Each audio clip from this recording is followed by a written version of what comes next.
আসসালামু আলাইকুম সবাইকে, আশা করি সবাই ভালো আছেন। নতুন আরেকটি ভিডিও নিয়ে পিঙ্কিশ রান্নাঘরে আপনাকে স্বাগতম। আপনাদের সাথে আজ আমি শেয়ার করব কিভাবে বাসায় খুব সহজে জন্মদিনে কেক তৈরি করার জন্য ক্রিম তৈরি করতে পারবেন। শেয়ার করছি তাহলে ট্রপিক্যাল হুইপ ক্রিম দিয়ে কিভাবে বাসায় ক্রিম তৈরি করা যায়। আর এই ট্রপিক্যাল হুইপ ক্রিমটি বাজারে খুব অল্প দামেই পাওয়া যায়।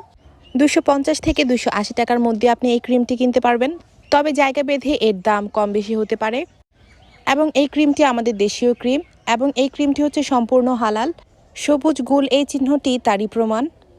আর এই ক্রিমটির গায়ে সম্পূর্ণ ব্যবহার বিধি দেওয়া আছে। আপনারা এই ব্যবহার বিধিটা ফলো করলে আপনারা এই ক্রিমটি তৈরি করতে পারবেন। তারপরও আমি আপনাদের সাথে শেয়ার করছি আমি কিভাবে ক্রিমটি তৈরি করেছি। আর বাকি ক্রিমগুলো আপনারা চাইলে একটি কৌটার মধ্যে রেখে এভাবে ফ্রিজে রেখে দিতে পারেন। আর এই ক্রিমটি সংরক্ষণ করবেন ডিপ ফ্রিজে। কেনার সময় ক্রিমটি ডিপ ফ্রিজেই থাকে। আমার যতটুকু ক্রিমের প্রয়োজন ছিল ততটুকু ক্রিম রেখে আমি বাকি ক্রিমগুলো এই বক্সের মধ্যে রেখে দিয়েছি। এখন আমি একটা কাগজ মুড়িয়ে এটা ডিপ ফ্রিজে রেখে দিব। আপনারাও এভাবেই রাখার চেষ্টা করবেন, এতে করে ক্রিমটা দীর্ঘ সময় পর্যন্ত ভালো থাকবে।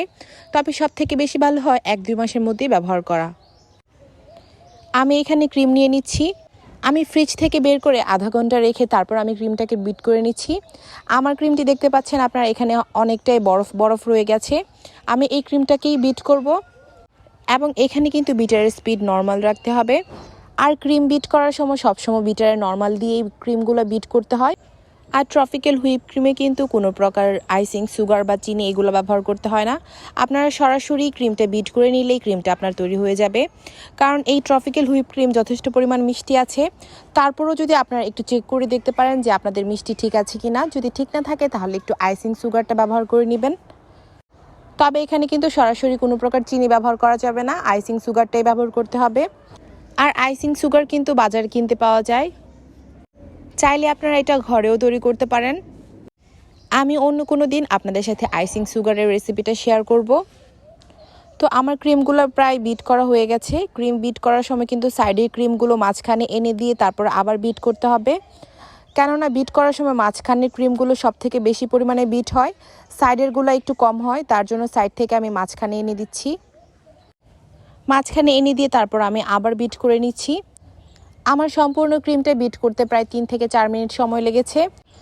তবে আমি প্রতিবার 30 সেকেন্ড পর পর আমি 10 সেকেন্ডের জন্য অফ দিয়ে তারপর আবার 30 সেকেন্ডের জন্য বিট করেছি। এতে করে আপনার বিটারটাও ভালো থাকবে এবং ক্রিমটাও পারফেক্টভাবে বিট হবে। আমার ক্রিমটা প্রায় বিট করা হয়ে গেছে। ক্রিমটা বিট করার পর বাটিটা উল্টালে যখন ক্রিমটা একটুও নড়বে না তখন বুঝতে হবে যে ক্রিমটা সম্পূর্ণ বিট করা হয়ে গেছে। আর দেখতেই পাচ্ছেন ক্রিমটা কতটা পারফেক্ট হয়েছে। এখানে কিন্তু কোনো প্রকার আইসিং, সুগার বা অন্য কোনো উপকরণ ব্যবহার করতে হয়নি। ট্রপিক্যাল হুইপ ক্রিমটা আপনারা ব্যবহার করলে সরাসরি এভাবেই ক্রিম তৈরি করতে পারবেন। আপনারা চাইলে এটা হ্যান্ড উইক্সের সাহায্যেও করতে পারবেন, তবে একটু সময় বেশি লাগবে। তাহলে আমার আজকের ভিডিওটি এখানেই শেষ করছি। সবাই ভালো থাকবেন, সুস্থ থাকবেন। আল্লাহ হাফেজ।